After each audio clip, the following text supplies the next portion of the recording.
Social media पर जैन समाज के सबसे लोकप्रिय जैन न्यूज चैनल महालक्ष्मी जानकारी देता है, अच्छी बात है, कभी खट्टी और कान उठाने वाली, रोंगटे खड़े करने वाली बात हो जाता है। पर कहते हैं सुबह की शुरुआत होती है मीठी मीठी बात से। आज आपके लिए एक चिंतन देते हैं। कभी देखा है जीते लकड़ी मरते लकड़ी, देख सहारा लकड़ी का। सुना है आपने कई बार, लकड़ी की काठी लकड़ी का घोड़ा, कई बार सुन चुके। यह लकड़ी की खास बात क्या होती है? कभी यह भी सोचा आपने, संतों का पाटा और सिंहासन लकड़ी का ही क्यों होता है और किसी चीज का क्यों नहीं बनता? बहुत चिंतन की बात है ना।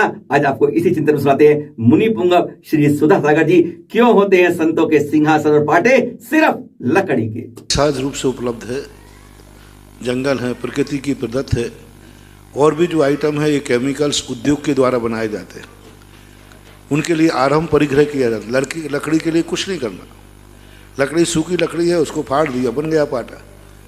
और जो और चीज़ें जो हैं उनके लिए तो बहुत आरंभ परिग्रह कितना करना पड़ता है। फैक्ट्री खोलो, उसके लिए बहुत लोहे कलाव, लोहा है, प्लास्टिक है, तांबा है, पीतल है, इन सब के लिए पहले तो रिफाइन करना पड़ता है, पहले तो इनको अग्नि के द्वारा जलाना पड़ता है, फिर बाद में होता है। लकड़ी के लिए ऐसा कुछ नहीं करना पड़ता, इसलिए लकड़ी सहज, सरल, निर्बद्ध होती है। ज़्यादा इसमें हिंसादी कार्य नहीं होते हैं, इससे लकड़ी का। वैसे लकड़ी एक नकारात्मक ऊर्जा को फेंकती है, देखा आपने, करंट का भी इसमें प्रभाव नहीं पड़ता। और ऐसी नकारात्मक शक्ति लकड़ी के अंदर होती है, बुढ़ प्रकृति कहलाती है।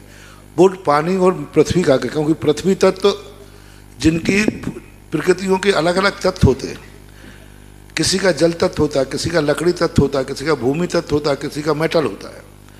अब मेटल और लकड़ी यदि दो व्यक्तियों का मेल पड़ जाए कि एक बुढ़ प्रकृति का है और एक मेटल प्रकृति है, ये एक दूसरे को काटते रहेंगे, मेटल वाला लकड़ी को काटता रहेगा।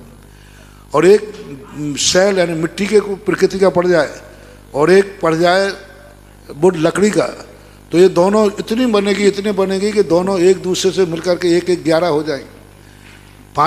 पानी, मिट्टी और लकड़ी, ये तीनों मित्रता के रूप में जाते हैं। और साधु का संबंध जगदांतर मिट्टी और पानी से होता है। इसलिए लकड़ी का जब उनके पास रहती है तो लकड़ी होने के कारण से ये भौतिक जो तत्व हैं, ये तत्व भी उनकी तरफ आकर्षित होते हैं। जब यदि हम वास्तु की तरफ जाते हैं तो लकड़ी तत्व के अनेक अनेक लाभ होते हैं, वनस्पति में अनेक अनेक गुण होते हैं, तो ऐसा मानना चाहिए। बाकी मूल धार्मिक सिद्धांत तो आरंभ परिग्रह से रहित और सहज उपलब्धि,